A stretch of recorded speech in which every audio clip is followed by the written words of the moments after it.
Ok, donc là on va parler du biais d'autorité. Le biais d'autorité, c'est quand on accorde automatiquement plus de crédibilité ou d'influence à une personne perçue comme une figure d'autorité, même si ce qu'elle dit est discutable. Pourquoi ça marche? Le conditionnement social. Dès l'enfance, on apprend à obéir aux figures d'autorité. Donc parents, profs, médecins, policiers, etc. Économie cognitive. Donc faire confiance aux experts, ça évite de tout vérifier soi-même. Peur des conséquences. On craint le conflit, le rejet ou la punition si on remet en question une autorité. Exemple concret, l'expérience de 1000 grammes. Un scientifique ordonne à des participants d'envoyer des chocs électriques fictifs à une victime. La victime, c'était un comédien. Résultat, 65% vont jusqu'au niveau maximal, juste parce qu'un expert en blouse blanche leur dit de continuer. Donc c'est une expérience qui est assez connue, mais vous pouvez la retrouver sur Internet. Médecine et sciences. Beaucoup acceptent des traitements sans vérifier juste parce qu'un expert l'a dit. Marketing et influenceurs. Une marque met un médecin en blouse blanche dans sa pub, ça inspire confiance, même si c'est du pipeau. Manipulation sociale. Un chef charismatique, un politicien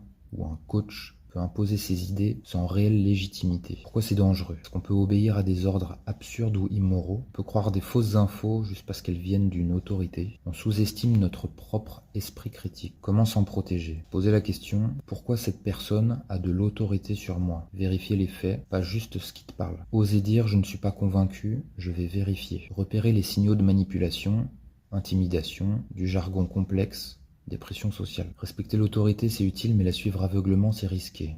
Toujours garder un esprit critique, même face aux experts. Se rappeler que même les experts peuvent se tromper et que le vrai savoir accepte la remise en question. Si nous avons tendance à suivre aveuglément certaines figures d'autorité, comment être sûr que nos choix et croyances viennent réellement de nous et non d'une influence extérieure bien orchestrée?